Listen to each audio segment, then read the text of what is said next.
Welcome everyone to Neotech's webinar series. Marty Barnes, a native Texan, welcomed her only child, daughter Casey, in 2006. Due to Casey's complex medical challenges, Marty quit working in the IT field to become a full-time mom and caregiver and became what is considered a medical pioneer in many ways. Marty is very active in the special needs community, writing articles for special needs publications such as The Mighty Complex Child. She currently volunteers with organizations such as Texas Parent to Parent, Mommies of Miracles, and Hand to Hold. Marty works closely with Austin's Children's Hospital and the Palliative Care Team to help improve family-centered care and practices for children with special needs. Earlier this year, a nonprofit was created in honor of Marty's daughter entitled Casey's Circle. This organization offers many tools, resources, bereavement events, and social opportunities for medically complex children and their families. Casey's Circle also includes educational resources specifically designed for caregivers of these families. Marty never passes up a chance to share Casey's story or to meet another parent of a medically complex child. Being able to connect and help other families through Casey's story has become Marty's mission and passion. Today, Marty will share her story along with advice and lessons learned to help prepare all of you to best meet the needs of children with medically complex challenges and their families. Please welcome Marty Barnes. Hi, I'm glad to be here. Last year, Neotech invited me to share my story as part of their Neotech Cares Conference, and I'm very happy to be back to share it again. Last year when I shared this story with Neotech, it was one of thousands of times that I've shared this story, and I always ended the story the same way, that nobody knew the future for Casey, only time would tell. And I always felt like that was a really hopeful and inspiring way to leave her story. But on March 10th of this year, Casey actually passed away. And so this is just my second time actually telling the story with an ending. So if I get a little choked up or have to slow down from time to time, just bear with me. But I have gotten through it once before, so hopefully I won't get too emotional. Even though we don't have the, nobody knows what's going to happen for Casey, leaving everything full of hope, I feel like her story still does offer a lot of hope. There were a lot of positive experiences throughout her life, and the number of people that she impacted and that have really just been inspired, not only medically, but all types of walks of life have just been inspired by Casey's story. And so I think even though she's not living anymore, her story is still full of hope and still does offer a lot of inspiration to people. Some of you may be wondering, why on earth am I telling this story if she's only passed away just over 2 months ago? And just like Maggie just said, I never pass up a story or an opportunity to tell this story, just because I think that her story is one that needs to be told. It's one that really can teach people all kinds of different lessons. And so, yeah, just like Maggie said, I never pass up an opportunity. And before we get started, I'll kind of go back a little bit because Casey's story really starts, 2.5 years before she was born. And let me make sure. Oh, there we go. So about 2.5 years before Casey was born, I was in my mid-20s. We were living in California and had a missed period. No big deal. Took a pregnancy test, came back negative at home, called my doctor, went in, took one there. I was surprised that he actually had me do another urine test as opposed to a blood test. But he did. And so I was like, well, that's kind of weird, but it came back negative again. He told me, there's no chance you're pregnant. Go home. Everything will be fine. And so I did. And a week or two went by and I started having horrible abdominal cramping, very heavy bleeding, which was not typical for me, very painful bleeding. And both of my younger sisters had some issues. One of my younger sisters actually has really severe endometriosis. And so part of me was thinking, that's got to be what's going on with me. I've got to have endometriosis. I'm just like Megan. And both of my sisters have actually been into the ER on multiple occasions with abdominal pain that turned out to be ovarian cyst. So let's take a minute real quick, and I actually want to kind of ask you guys out there if anybody can kind of take a guess on what started all this. Where are we with Casey's beginning? And we'll kind of give you guys a minute. If you want, you can actually type in your chat box down in the bottom left-hand corner where it says type your message here. If you have a guess on what's going on, let's see what you guys guess.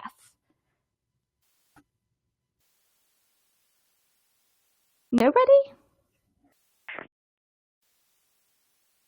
So Marty, this is Kathy Randall, so I'm going to help with the questions and read some of the answers.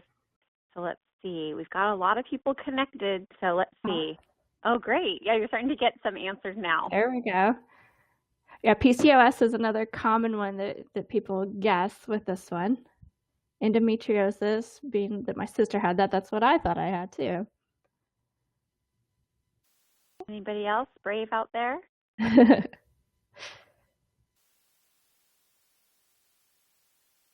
Anybody right? Marty, tell us. No, nobody is right. I actually was pregnant. Look, Ruth. Miscarriage of Got it.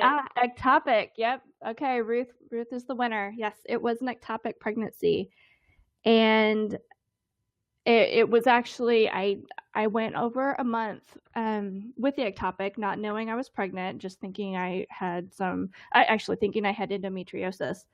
And we ended up in the hospital on Christmas night in 2003.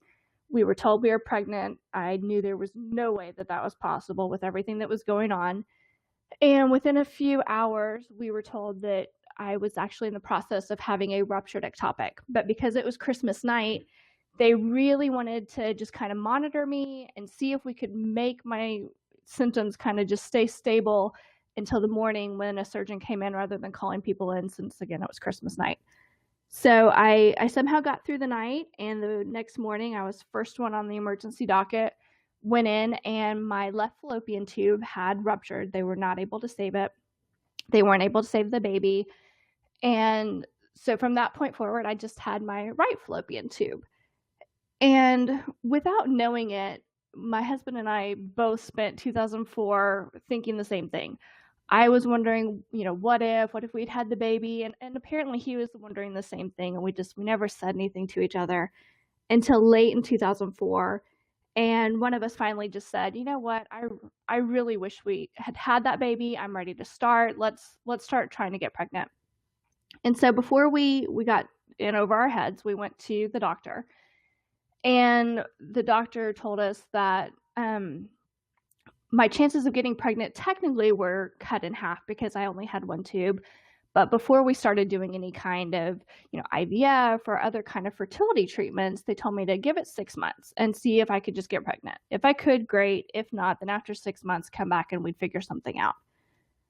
So we luckily somehow got pregnant right off. I think we started in August and got pregnant within the first month of trying, which is pretty unheard of for anybody actually trying to get pregnant. I think that only happens when you're not trying to get pregnant.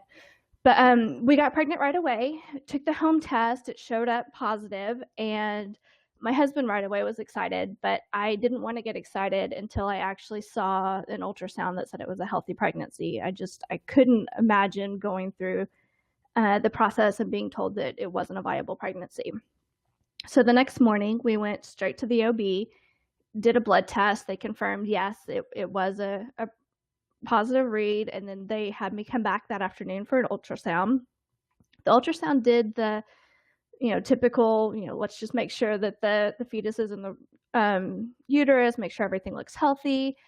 And for some reason, this ultrasound threw out a little bit of extra information, which was really funny. She told us that she could tell that the egg had come from our left ovary, or from my left ovary. And I remember my husband, Tim, and I both were just like, no, that's impossible. I don't have a left tube. There's no way that could have happened. And she went on to explain that the cyst forms on the ovary when the egg's released, so that she could see that the cyst had been on the left ovary. And when we told her that I don't have a left tube, she had said that she had never actually seen it in her line of work, but that on very rare occasions, she has heard of a egg being released from one side and actually traveling to the opposite side to find the fallopian tube to make its way out. And so when she told us that, we were shocked, but at the same time, we knew immediately that this baby was meant to be. We were ready to be parents. there were so many signs that it was time for us to do this. So we started calling the baby our miracle baby from that day on. And we actually decided to be surprised. We did not find out the sex of the baby, but due to the previous ectopic, they put me in the high-risk category, which at first we thought that was going to be kind of a bummer, but it actually, because everything went so smoothly, turned out to be this huge blessing. We got to have all kinds of extra ultrasounds, doctor's appointments. We got to see the baby really often. They did send us at 20 weeks to a specialist that did a full genetic workup. They didn't do the amnio, but they did pretty much everything else. And while we were at the 20-week appointment, they actually, this was 2005, actually 20 weeks. It may have been right at 2006. She was born in April 2006.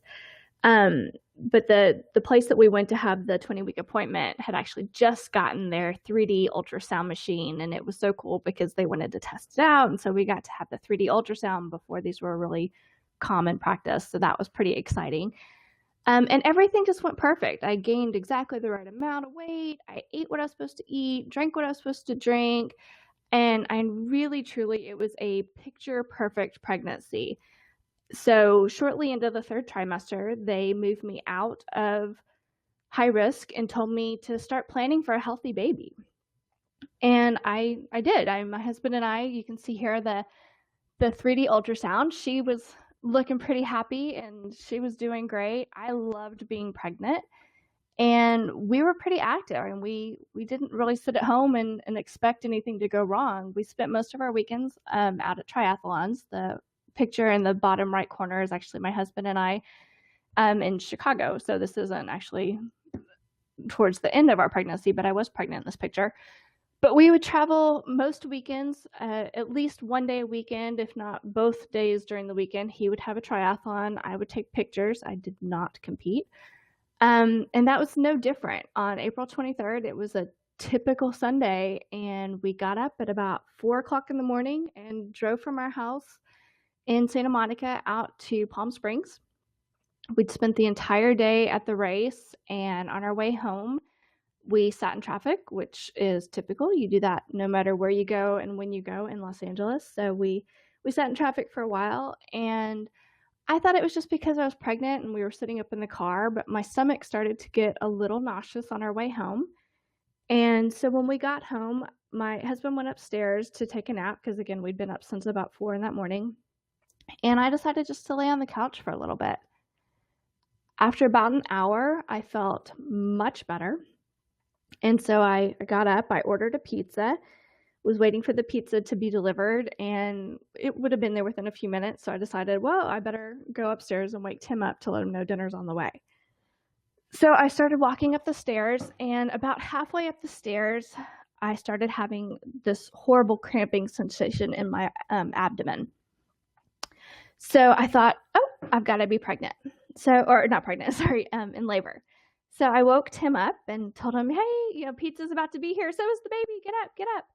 And so it was just like you see in the cartoons. We had done our birthing classes, we'd done our hospital tour, but we weren't packed. We didn't have the car seat installed. We were not quite yet ready. We were just 36 and a half weeks. And so he starts running around trying to get all the bags packed, trying to get everything ready to go.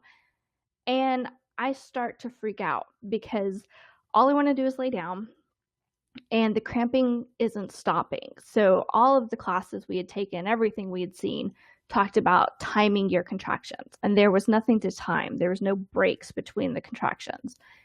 And then I started throwing up, which for whatever reason, when we went to our birthing class, the labor and delivery nurse that taught the class told us, if you ever start throwing up during labor, it's a problem. It's a huge red flag. So when that started happening, we called my OB, told her what was going on. She agreed with us that we must just be in advanced labor and to get to the hospital, and that she'd meet us there. So we loaded up the car and headed to the hospital.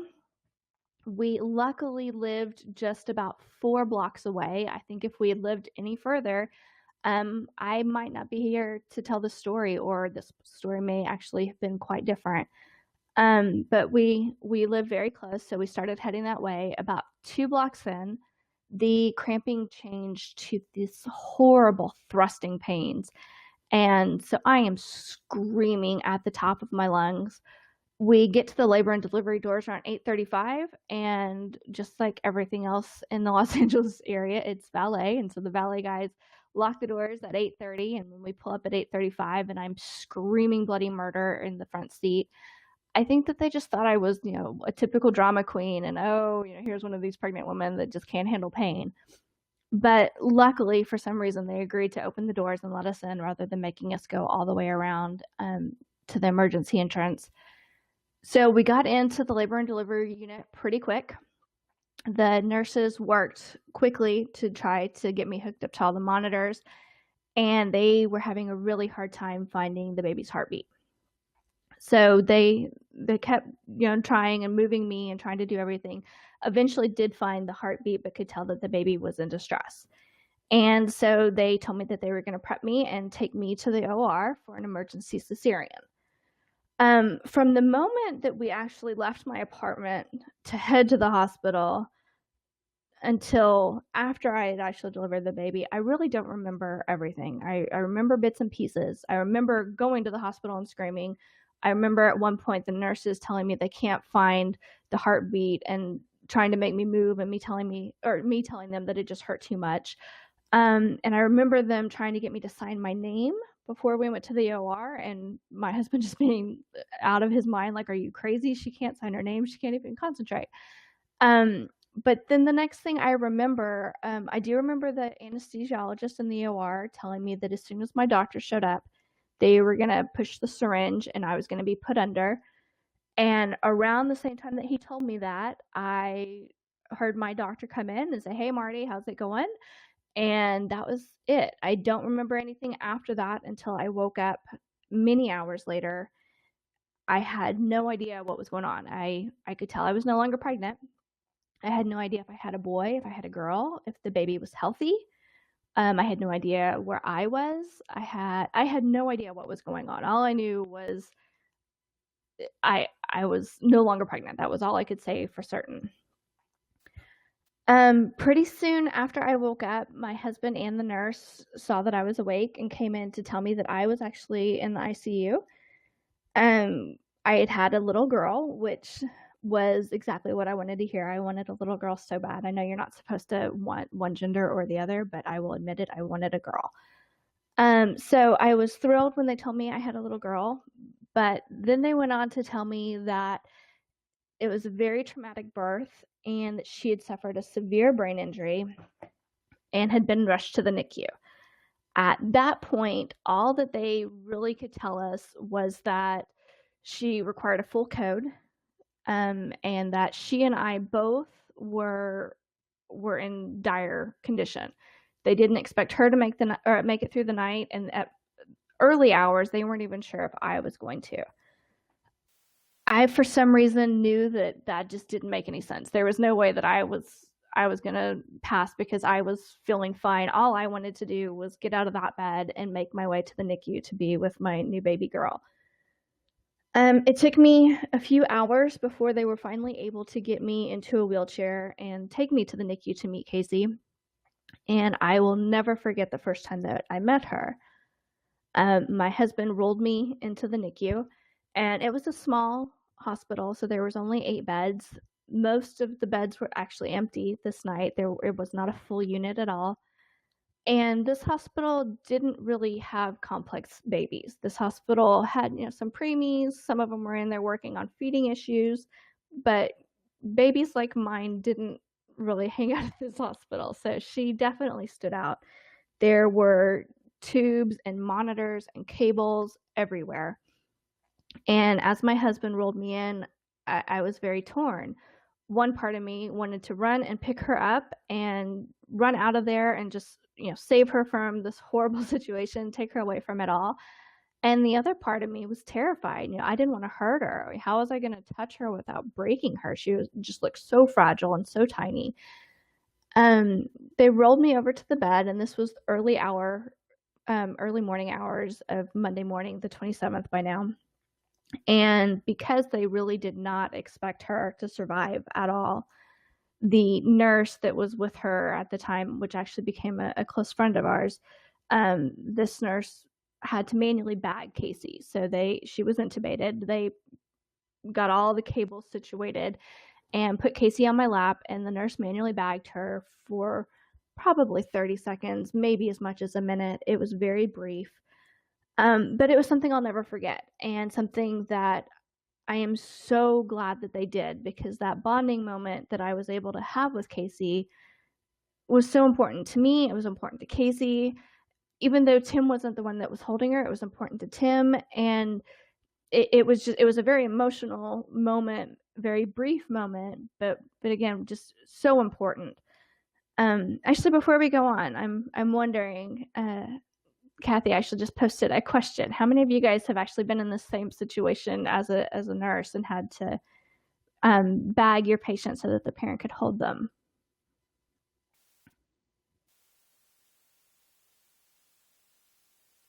So we'll give you a few different options. Yeah, so if you want to type in just yes, or we actually have some tools that help this presentation be interactive. So someone's saying they leave them on the vent, but definitely still allowing families to hold. We allow the vents, and parents leave them on the vent. Yeah, I have, in my experience, so I've been in the NICU 22 plus years now, and I have some pretty distinct memories myself of doing this. Hand venting some really sicko babies, where even they weren't even ventilating well, even on the vent, and having to hand vent them. I think things are changing. I think, it's been 10 years, and you can really see the trend here in the notes. People are just like, absolutely, we would just leave them on the vent and let parents hold for as long as they need to. Yeah. I think definitely we've changed, what we do. But I think if we think about the context of where you were delivering, and this place that's not even really used to working with sick babies, that was a brave nurse who was just like, she probably didn't even have someone to help her, and she probably felt more comfortable hand venting than, someone just said, more times than I care to share. Yeah, bagged or vent. Yeah, it's one of those special moments. It was a very special, and I'm so glad that I was able to get it. And looking back, being that Casey was able to survive, and she definitely exceeded all the expectations everybody had for her. But if she hadn't survived, I can't imagine not having that moment and not having that opportunity. So I'm so thankful to the nurse for doing that. And it looks like quite a few of you guys have been in similar situations. So I'm glad that you guys know I'm not glad that you know, but it's good to know that you guys know where I'm coming from. So let's continue. So I don't usually include medical information, like the actual H&P and medical files, when I do these presentations, but because this is a more medical group, I did decide to actually throw in a few charts for you guys here. This actually talks about the first 24 hours after Casey was born. So if you kind of I have the details kind of off to the side on the left here, but you can see that it was an acute abrasion with possible hypoxic depression. They did mention that I had the previous ectopic and that I was followed very closely by my OB. There was a full code, no respiratory response, no heart rate. Her APGAR at 1 minute was 0, 5 minutes was 2, 10 minutes was 4, and her blood gas showed severe metabolic acidosis. Her blood gas, we'll actually get to it a little bit more, but it showed that she went anywhere from 15 to 60 minutes with little to no oxygen. So she definitely had a severe trauma. Then it goes on to talk about the blood gas being a pH of 7. I won't go over all of these. You guys can kind of read them, but it was a very traumatic birth. What had actually happened was she had found a weak spot in my uterus somehow, somewhere, kicked just right. And if you imagine the eggplant shape of the uterus and just chop the top off, that's what she did. She ripped it completely in half. So usually when you hear people talk about a ruptured uterus, it's usually just a tear, but for us, it was actually completely split in half. She and her placenta both left the uterus. She was found behind my liver, actually, when they went in to get her. So you can see just a little bit more information as far as her health and her blood counts. And then when we go on to this next one, so I talk about the blood gas a little bit, again, the full code. Now, some of the other details on this sheet are not actually on the H&P, but these were things that we found out within the first couple of days. She had no primary reflexes, so no gag, no suck, no swallow. We did not actually find out about the lack of blink until later, and I'll explain that later. About 2 hours after she was born, she had a massive seizure. And so this seizure caused her to go into essentially a catatonic state. She had super stiff arms, super stiff legs, straight as a board, and her eyes shut, and she basically stopped responding to anything at that point. So my husband actually got to see her. So that picture that we showed you earlier, her eyes were open. That was a picture that my husband took shortly after she was born. By the time I got to see her, her eyes were already shut. And so I did not see her eyes for quite a while. It was actually Mother's Day that she started opening her eyes. And so I always talk about that being the best Mother's Day present I've ever received. And I've gotten some really great Mother's Day gifts, but nobody will ever be able to top that. That was something I really wanted to see and got to see it on Mother's Day. We also learned shortly after she was born that she had severe reflux. And so even just trying by Gtube, obviously since she had no gag, no suck, no swallow, it was nothing by mouth. So she had an NG tube placed. And even with the NG tube, she couldn't handle more than 1 cc an hour without refluxing it up. And so they were not giving her any oral fluids at all. Everything was being delivered by PICC line. Initially, it was by where her umbilical cord had been detached, and then later they actually had to do an official PICC line in her arm. But everything was done by PICC line. She also had really bad jaundice, and so we called her our little Simpson baby. She was very yellow. So here are some pictures of Casey. You can see the very first picture was shortly after she was born. She had tubes and monitors and intubation and stuff everywhere. She actually was extubated about 3 days later, which blew everybody's mind. Again, they started out telling us she would make it through the night, and they told us that every night. And then when she was extubated, they was like, I can't believe she's being extubated. Around the time she was extubated, they moved me from the ICU over to postpartum, and so I had a room directly across from the NICU. And on Friday, so she was born on Sunday, so about 5 days later, they actually said that there was no medical reason that they could keep me at the hospital anymore, and so I was being sent home. And that was devastating to me, because while I was inpatient, I could just get up and walk across the hall and see her at any time that I wanted. And the thought of going home, I couldn't bear the thought of not having her there. But then it got worse when they actually discharged me. And I've heard that this process has changed. I really hope that that is true. But when they discharged me, I was discharged with all of the other mothers on the postpartum unit. And so they wheeled me in my wheelchair out to the curb to wait for my husband. And while I was sitting there in the wheelchair waiting for my husband to pull up, I watched all of these other mothers, happy, elated with their healthy babies, loading up the car seats, balloons and flowers. And, it was these joyous moments that I just sat there watching.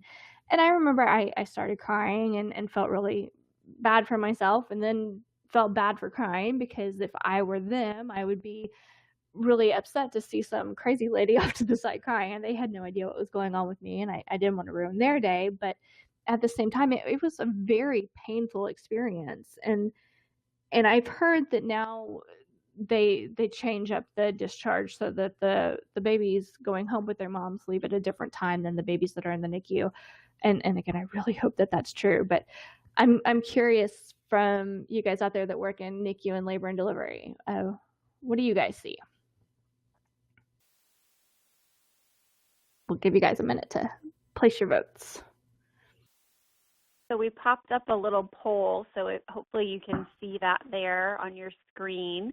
If not, I'll put the question over in the chat area as well. So the question really that Marty's asking is, does your labor and delivery department, does it have a special process for discharging those moms who are going home without their baby, so maybe baby's in the NICU, or having to stay for antibiotics? Do you do something different, or do you know? I think it's interesting. I don't know, Marty, if you can see it too, some of the results. Can. I hope Yeah, all most the people audience have never too. even thought about it. I know, and I think as NICU, we forgot to ask the question in the beginning, where did you work? But I'm guessing maybe most people are in the NICU. I think these are things that we just hadn't really thought of before. So maybe this is food for thought to just go back and ask what's happening. And again, maybe we're in our NICU bubble, so we just don't know. But certainly I think it's something to definitely have an awareness about, and to see, someone saying they don't really have a specific time for the discharge. So it certainly could happen then, right, Cindy? It could definitely be overlapped, not intentionally or unintentionally, but just there could be these overlaps. Yeah, it was very traumatic to actually go through that, but I had heard that it had changed, but it looks like maybe it hasn't. So that's interesting. Working with children's Millie L&D. So I guess a lot of babies now are actually being transported to hospitals. So maybe that's kind of making a big difference too. Because if the babies are at a different hospital, maybe the moms leave at different times trying to, get to the other hospital. So I guess that kind of makes sense. Yeah. Cool. Thanks, everybody, for participating. All right. So we'll kind of go back to this NICU pictures for a little bit longer. So as I said, she was extubated after 3 days. She actually, around 2 weeks, maybe closer to 3, is close to Mother's Day. So that's when she opened her eyes. That's when she was able to actually be taken off oxygen, which, again, she was just blowing people's minds right and left. She was still stiff as a board and super straight, which you can see in that middle picture. She's got her little Billy Rubin glasses on and hanging out in the lights, but you can see that she's stiff as a board. We got used to all the equipment. We got used to all the beeping. She was getting stronger and stronger. We were able to hold her, and we were up at the hospital every second that we could be up there to hold her and to hang out with her. And I guess it was close to Mother's Day as well. Sometime between 2 and 3 weeks, we started actually talking about now that she was getting stronger, now that she was doing better, in order for her to go home, we had to find a way to feed her. The reflux was still severe. She still had no gag, no suck, no swallow. So we started talking about doing a Gtube surgery and a fundoplication. But in order to do that, she would have to be transferred to a different hospital. And so, that was something that we were talking about. We had kind of narrowed it down to 2 hospitals. We were talking to the different surgeons. And one of the things that we were begging for, so every day that we would come into the hospital to hang out with Casey, we would beg them time and time again to talk to other parents, anybody that's been through this. We felt so isolated, so alone, and we wanted to talk to anybody else that had been through it. And with HIPAA, this was before smartphones. This was back in the olden days. So we didn't have immediate access to, social media. We didn't have immediate access to support groups. And really the support groups didn't exist like they do today. And so as we would beg for other parents, we were just told over and over again that there was nothing that they could do. And eventually the neonatologist came in and they asked us about wanting to meet a doctor that they had told us was formerly a pediatrician, and now he saw all the complex kids in the area. And they pitched it basically where he would come in, meet us, and then could potentially hook us up with some of his other patients, these other complex kids. And we thought that was awesome. And at one point they had said the word hospice, but I had no idea what hospice meant. I was brand new to the medical world. I was learning new terms every single day. And this is something maybe you guys should keep in mind, especially all the nurses that are listening. even terms as simple as hospice, where now it's just like, how on earth did I not know what that meant? When I heard hospice at this point in our medical journey, I thought they meant home health. And so when they're like, oh, he works with hospice, he takes care of all these complex kids, I was like, great, get him in here. Let's talk to him. He's going to be this knight in shining armor. He's going to, come in and just solve all of my problems. And so I couldn't wait for him to show up. And the morning that he did was actually the same morning that Tim had gone back to work. Again, this was supposed to be this fantastic experience that we were looking forward to. So I didn't think Tim had to be there. I thought this was something that was going to be positive and that I could do by myself. So when he came in, they actually introduced him as a palliative doctor, which is just the first time I'd ever heard the word palliative, and asked if I would go with him to this conference room to discuss Casey and kind of everything, big picture. And I was like, sure. And the hospital asked if they could bring some of their staff in as well, because again, they did not see patients like Casey, and they really wanted to take advantage of this as a learning opportunity. So I said, sure, yeah, that sounds great. So we went into this conference room, and what I was expecting to be this awesome moment actually turned into an intervention. It was probably between 12 and maybe 18 people sitting in the room. It was hospital staff as well as this palliative doctor and his staff and his team. And everybody just took turns going around the room, telling me to give up on my child, telling me that I was completely naive. I had no idea how severe the situation was. I needed to give up. I needed to walk away. My child had no possibility for any kind of quality of life. And they pretty much all just took turns telling me that I was delusional and that I should just call it quits. I don't know how. Somehow I sat through it and listened to everybody. And after everybody had said their piece, I stood up calmly and told them that they were all fired. Nobody in that room was welcome to treat my child anymore, and that I was going to leave that room and transfer her. And so somehow I kept it together, got outside to the car, called my husband, who, again, had just gotten to work for the first time after we had the baby, told him what had happened, told him he needed to get up there, we needed to get her transferred, and then, of course, I had lost it. But we did. We got her transferred in the middle of that night to a larger hospital where we were going to have to transfer her anyway for her surgery. And so you can see these last two pictures. The one in the middle on the bottom, she is looking so healthy. She's doing great. And then the last picture, she's quite a bit puffy. So in between these two pictures, she had actually had her Gtube surgery and fundoplication. And everything that could go wrong did go wrong. The transfer went smoothly. We got her set up. But then she aspirated during the procedure. The procedure was supposed to be a 2-hour procedure, laparoscopic, and ended up being between 6 and 8 hours, open surgery. She had a horrible scar. They had to extubate and re-intubate in the middle of the procedure. And really, truly, everything that could go wrong did go wrong. And I've talked with, actually, Kathy, also on the call about this a few times. And it's interesting now that, surgeons don't want to do this, and they don't want to do this surgery because there is so many risks, and you work so hard to get the babies as healthy as you do in like this middle bottom picture. And so I guess now a lot of people are actually doing without anesthesia or I guess within anesthesia, but without intubation, which is huge because every intubation with Casey just set her back so far. So I'm glad to hear that is actually what's going on now. And so with this, you can kind of just see that, she had a huge step back, but it took us about another month after her Gtube surgery to get her recovered and strong enough where she could actually get home again. And so when she went home, this cracks me up.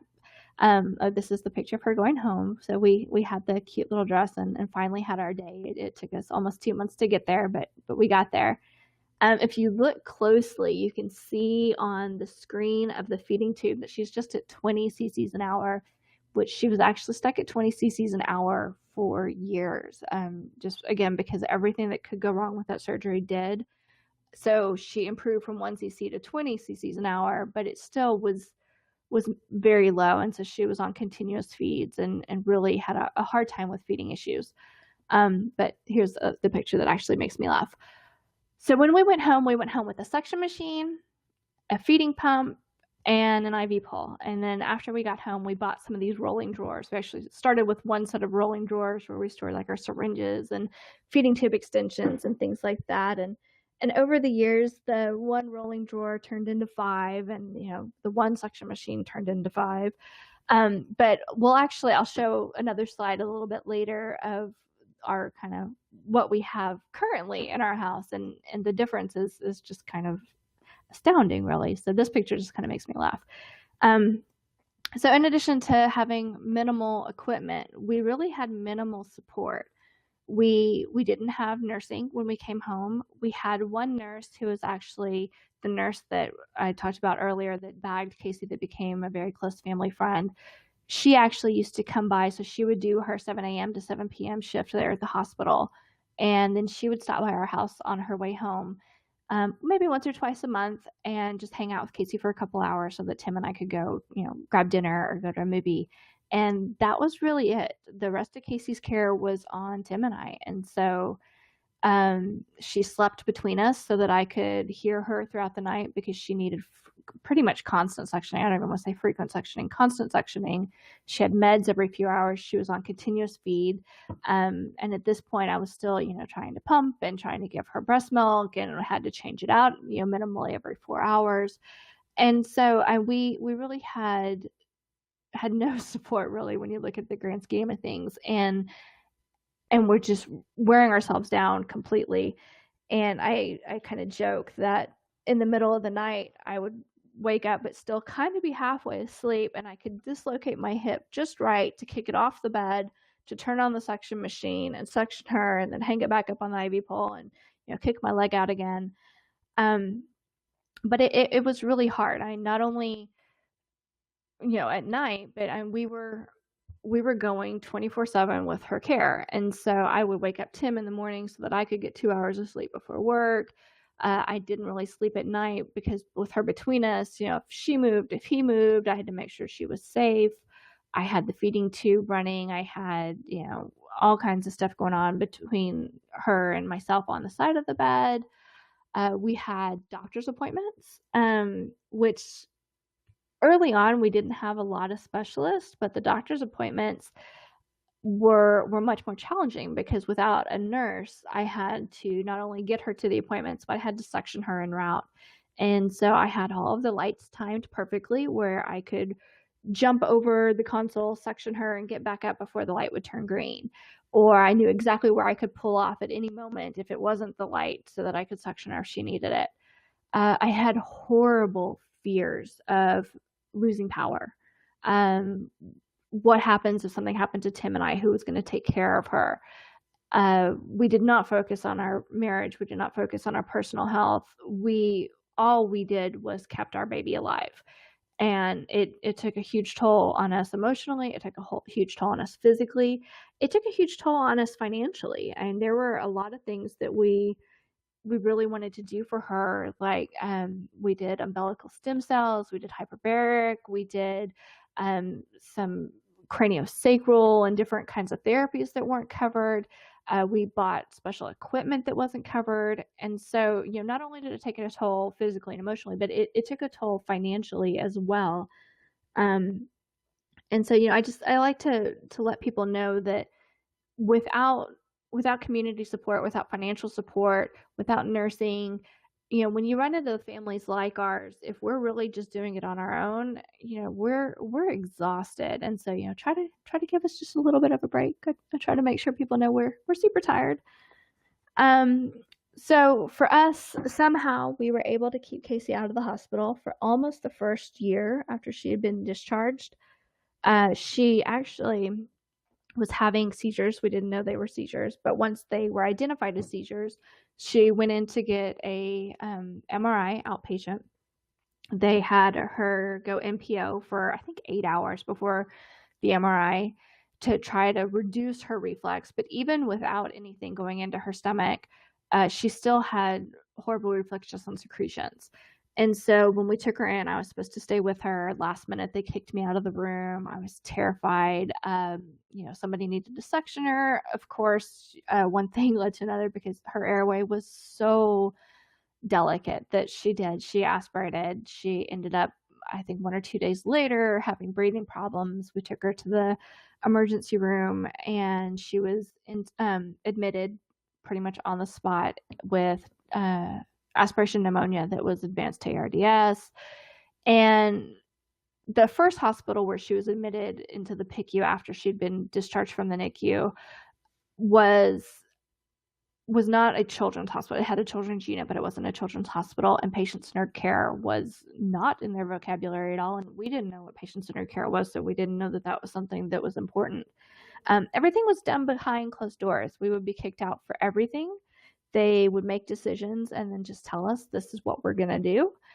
We did not have a say in really anything. I mean, they would just come after the fact and tell us what they were going to do, and we didn't know that we had the right to say no, or had the right to say, well, wait, let's go over our options.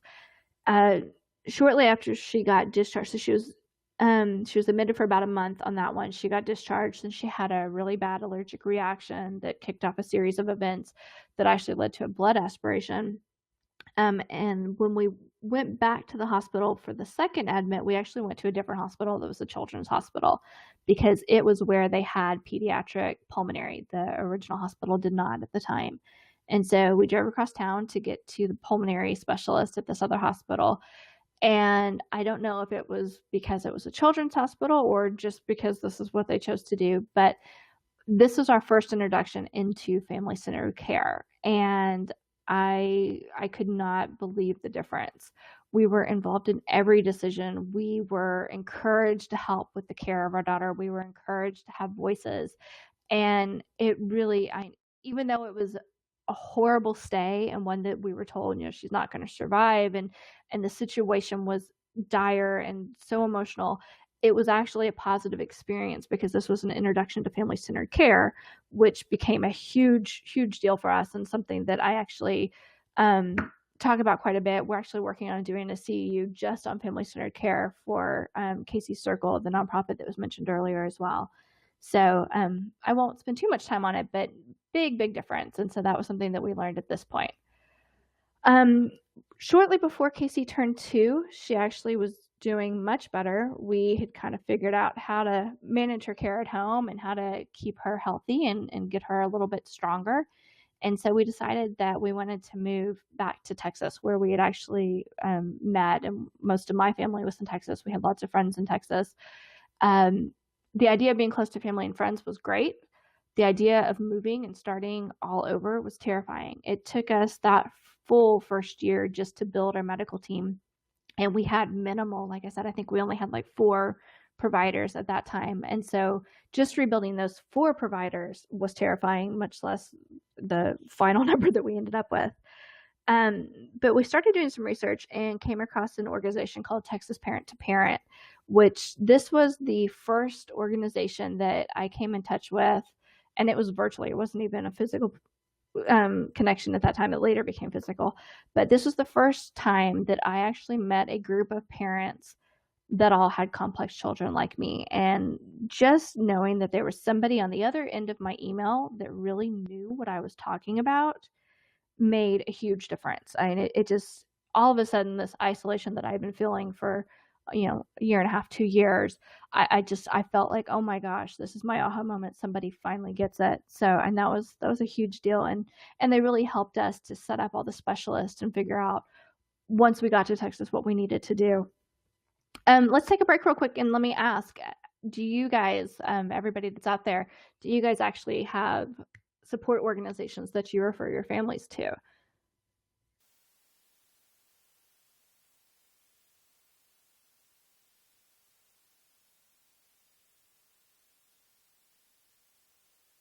And you don't have to actually name your organizations. Just, do you guys have some that you know and like, which I'm so glad I'm seeing all these yeses. That is fantastic, because these did not exist in 2006. So that's fantastic. I'm so glad to see that. Lots of yeses. For those that are saying no, Neotech actually has a resource section where they list off quite a few. And really, there are so many organizations out there, whether it is diagnosis specific, location specific, hospital specific. You can Google almost any diagnosis or location and find parent support groups. So if your answer is no, I strongly suggest you take 5-10 minutes and find at least one or two that you can share with parents, because having that connection of somebody who really understands what we're going through is so important. I really can't stress how important that is. So let's go ahead and continue on. So this is Casey on her way to Texas. I just thought it was a super cute picture that I had to add in here because she's all Texan by this point. Actually, I think this is probably not even by the time we got to Texas, but she was cute anyways. So once we got to Texas, I had gotten really used to driving with Casey and having to pull over or suction at red lights. And after we moved to Texas, I couldn't take back roads anymore. All of a sudden, I had to take major highways. And she had enough appointments at this point that it didn't make sense for my husband to drive us to these appointments, because him taking off, once or twice a week to get us to all of her different appointments really would have impacted his job. And so we were forced to find day nursing or home health at this point. We really didn't want to.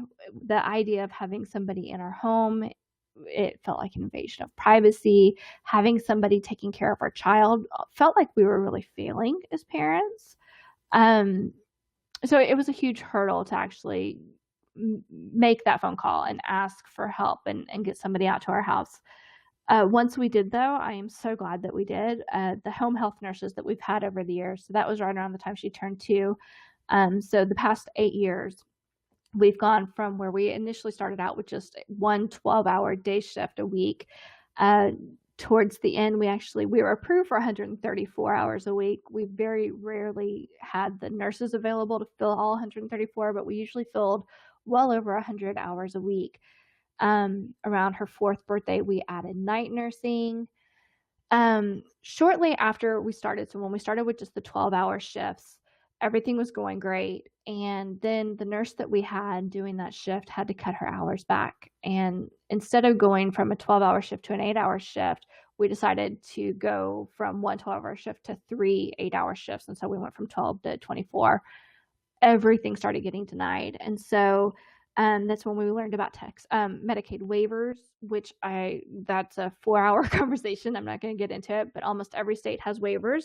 So if that's not something you're familiar with, I strongly suggest looking up waivers as well. We set up a special needs trust. So the fear that I was talking about, what happens if something happens to my husband and I, who's going to take care of Casey?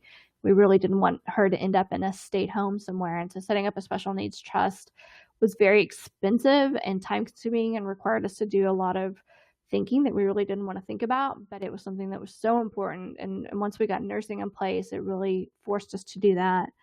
Emergency preparedness was another thing that once we had nursing, we really had to have a go bag. It was required by the nursing agencies. And a go bag is exactly what it sounds like, just like all of the Armageddon type people. They're like, oh, the end of the world is coming, and they have their, sometimes they call it bug out bags or go bags. It was the same concept. It was basically 24 to 48 hours of supplies that we would need if anything happened. There's actually going to be at the Neotech conference this year, somebody's going to actually talk about emergency preparedness. They're going to talk more about the go bags. We have articles on go bags. There's lots of information out there, so I won't keep going, but lots of things came up when we started talking about home health. One of the other things was advanced directives, and we had a couple of medical procedures that we did not want to do with Casey. We knew that she wouldn't survive them, and they were on our absolutely not list. But in order for us to do that legally with home health, they wanted us to have a modified DNR or advanced directives in place. And so the word palliative started coming back up.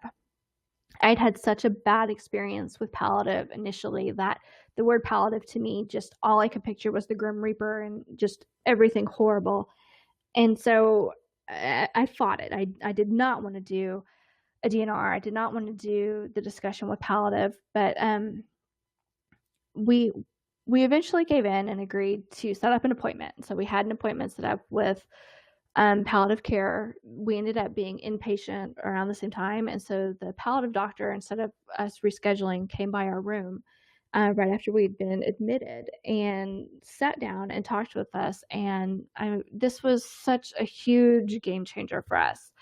I had gone from thinking of palliative as, like I said, like the Grim Reaper, to all of a sudden, palliative is my advocate. This is our go-to. This became our medical home.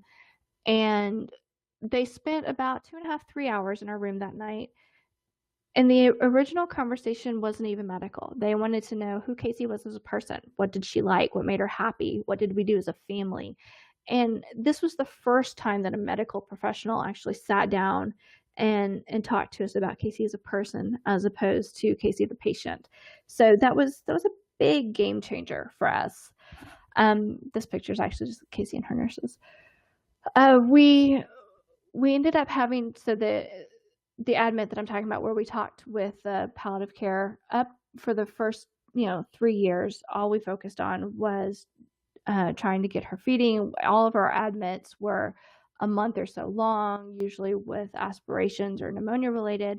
And all of a sudden, everything changed. Instead of trying to advance her feeding, we actually started having blood in her feeding tube, where she was reflexing the coffee grounds. We were seeing lots of blood at the site. And this picture, you can see, on the left is a nice flush, flat Gtube. And on the right, you can see that it starts to kind of curve, and they've got the ulcer on the inside of the stomach. And that's what started with Casey. Then we had an ulcer on the outside as well. And because she had so many surgical risks, it was one of these, just make it work. Make it work as long as you can. Make it work. We don't want to do surgery. The first time that we were admitted in Texas was for this, and that was in 2009. That's when we started with palliative again. They started giving us more equipment at home to help manage her needs. They started helping us get more nursing at home to help with her care. And from 2009 until 2013, we really did. We made it work. And this Gtube got so bad that just looking at it and just the thought of just picturing it in my head on how bad it looked was traumatic. And so when we finally did have the surgery done to replace it, we weren't able to do a Gtube anymore. Her stomach had actually shifted up into a rib cage. It would have required ribs to be removed and all kinds of other things. And so we actually ended up going from a Gtube to a Jtube, which came with a whole new set of instructions on how to care for Casey. So we were kind of always learning new things. And Palliative really came in there. So they were the ones that helped us really understand the big picture with Casey. They would help us coordinate care conferences. Casey had lots of allergies. And so anytime that new doctors wanted to add a new drug, there were so many medical risks for her that we really had to bring the entire team in to say, okay, this doctor wants to add this. Oh, it's in the same class where, maybe these other drugs she had negative reactions to. We had pain issues that we were trying to address. And really the bottom line with palliative for us was quality of life versus quantity. Tim and I never wanted to keep Casey alive just for the fact of saying, oh, she made it to another birthday, or, oh, she made it another day.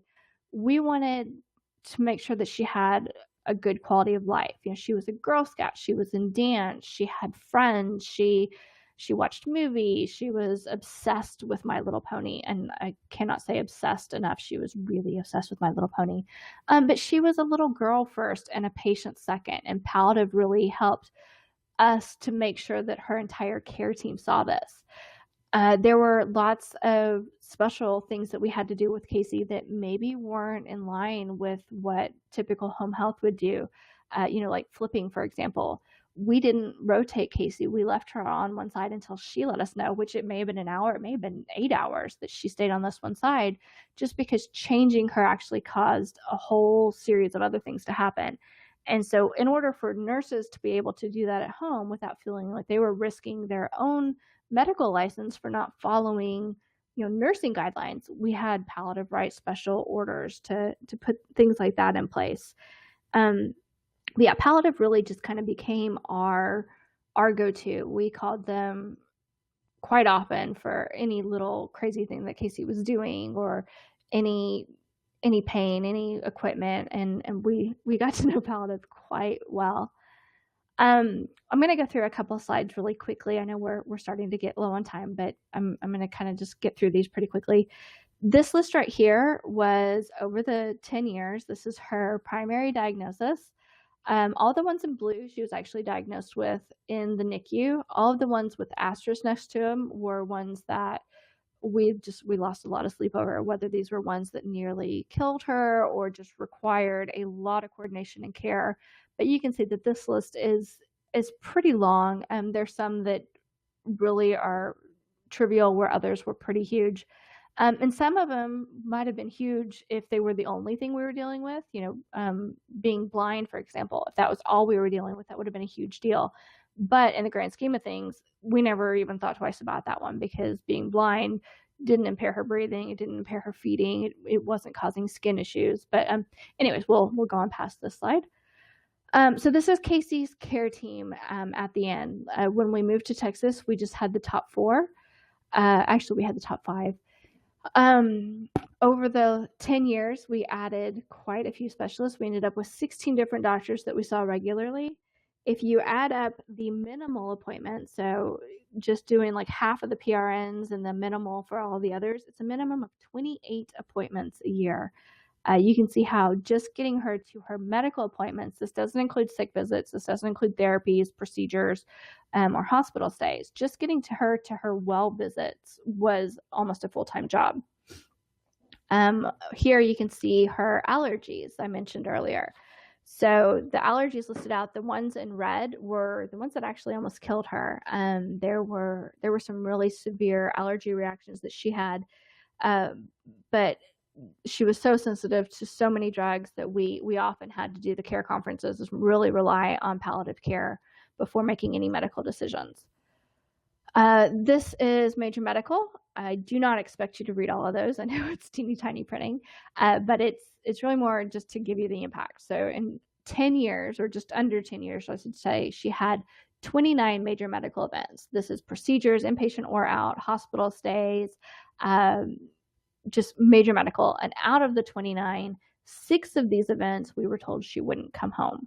So 10 years being told 6 times that we weren't going to bring her home is pretty intense, and that takes a toll on anybody.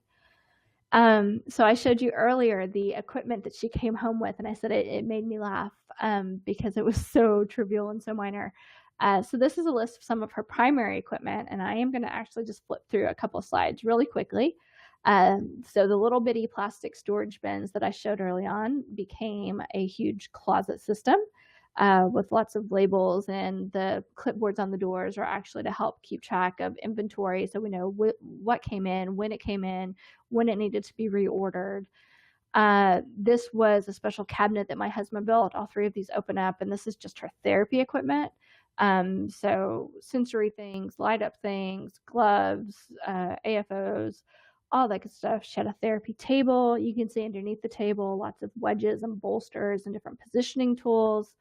My husband built a special cabinet in the living room where one side we kept all of the things that the nurses needed to have at their fingertips, like diapering supplies and suction equipment, and all that good stuff. And then on the other side, they had the nurses' notes and a little bit of overflow from the other side. In her bedroom, she had the same kind of stand with diapers and emergency things that the night nurses would need.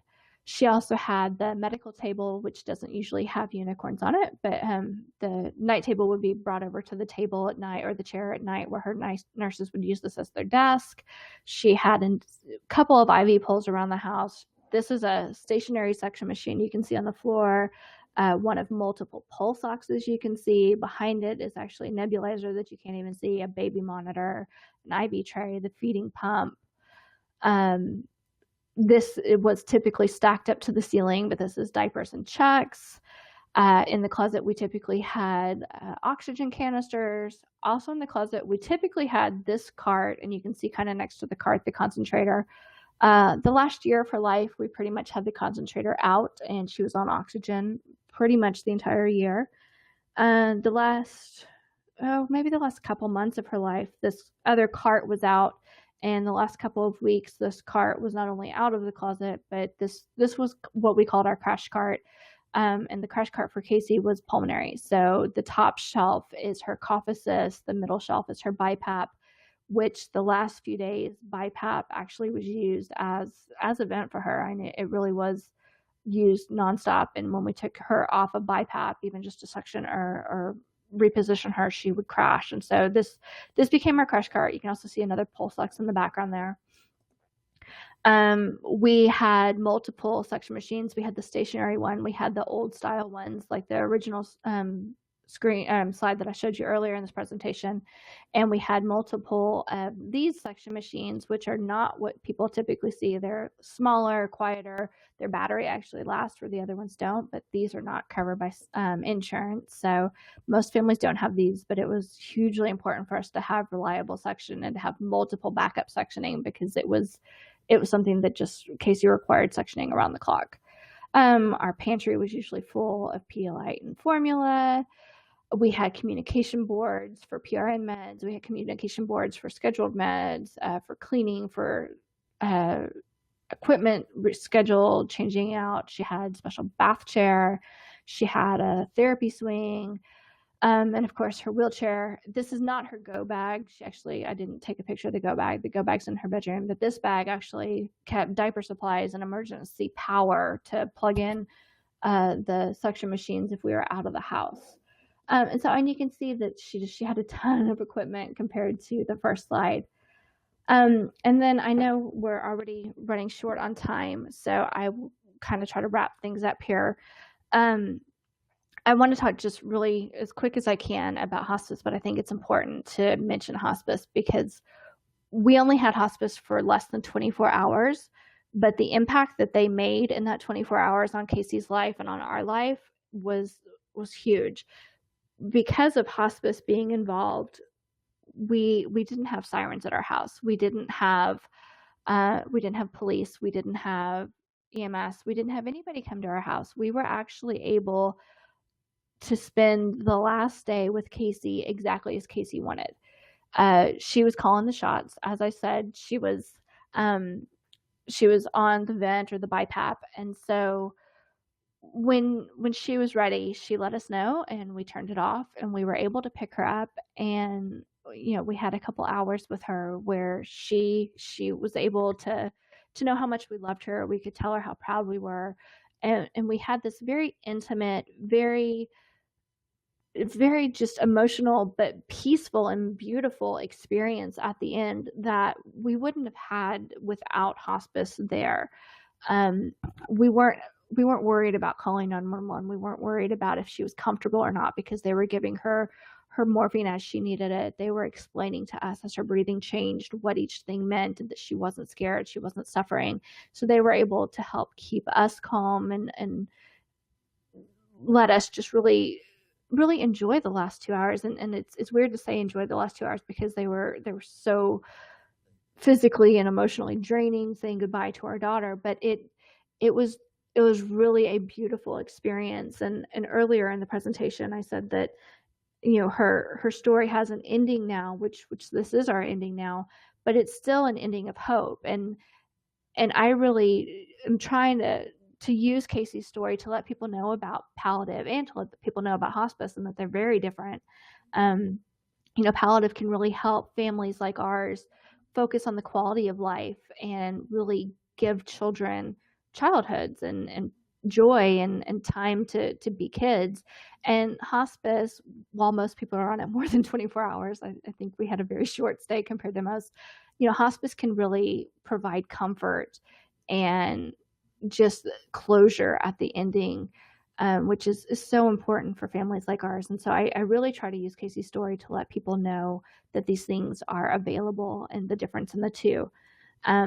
I know that we're already low on time, so I won't ask another question and wait for everybody to tell us. But if you don't have hospice, and if you don't have pediatric palliative in your or in your local hospitals, that's something that you may want to mention to your administration and let them know that they really do provide a service to families of complex kids that is so necessary. I will try to, I guess, kind of wrap this up now. So that's the big story for Casey. As you can see, she had a lot of medical involvement, home health, palliative, family center care. These are all things that I could talk for hours on. I've already talked for 1 hour, so I will wrap it up. But Kathy, is there time for questions, or do we need to just kind of let people email us questions later? I think if people have questions, they've stayed this long, I'm more than willing to respect that. So if you guys have any questions, please type them in the area, and I'm putting the evaluation link up so that it can, for those of you who have to exit early, you can grab that. But if anybody has any questions, by all means, maybe what was your biggest takeaway or aha moment? I mean, I just can't say thanks enough, Marty, for sharing your story and for sharing the new ending and the hope that, that Casey's life brings a lot of lessons for those of us who provide care, who want to provide different care. So someone's asking how old Casey was when she passed. It was almost 1 month before her 10th birthday. She passed away on March 10th. And she would have been 10 on April 23rd. So just a little bit more than a month shy of 10. Wow. And a lot of people are putting all some girl. of their, and she was all girl. So what were some of the other things that you guys did out in the community? I know you mentioned Girl Scouts and she was the top cookie seller in her troop. She was very proud of that. She kind of cheated, though, because she had so many nurses and doctors that all just loved her. She had like these huge outlets to sell cookies, so she kind of had an advantage. But yeah, she was the top cookie seller, which she was very proud of. She loved going to her dance class. She loved Halloween. Halloween was her favorite holiday. She almost every year would try to convince us to let her be a fairy. Every now and then we would convince her to do a family costume, but if it wasn't a family costume, she insisted on being a fairy. She always wanted to be a fairy. She loved animals. She got to go see the elephants up close, hold their trunks. They painted her a picture. She loved fish. She really loved all animals except for cats. Turns out she was allergic to them, but before we knew she was allergic to them, she just, for whatever reason, didn't like cats. But she likes all of their animals, and she was obsessed, like I said, with My Little Pony. So our house still today is covered in My Little Pony stuff. So you have two different links here that are listed, and we'll put these up on the website too, where people can go to get the resource page and things. But so there's two. One is Casey's kind of profile, and her life story is caseybarnes.org, and then you have caseyscircle.org, which is a new website. Is that right? Right. Casey's Circle is the new nonprofit that we actually created to kind of service her legacy. And we're working on providing a couple CEUs that are actually going to talk about family-centered care, palliative care, as well as home health care for complex kids. We have special events throughout the year, a big Christmas party. We're working on doing a movie day for complex kids and their families. We have bereavement events. So all of that kind of information can be found at Casey Circle. Great. Well, I think that we'll wrap up there. I'll put both those links in the email that follows up for people so they can check those out. And then I'll turn it back over to Neotech at this point. Great. Thank you guys for having me. Thank you so much, Marty. Yes, of course. Thank you so much, Marty. Us here at Neotech really, truly feel honored to share in your story, and we feel absolutely honored that you shared with us today this beautiful story about Casey and the struggles that you and your family went through. Neotech would like to thank all of you for joining us today, and we would like to invite all of you to join us this upcoming August 18th for the 3rd Annual Neotech Cares Conference in Valencia, California. To receive information regarding the Neotech Cares Conference, please email Sarah at neotechproducts.com. And thank you again, and have a great Memorial Day weekend.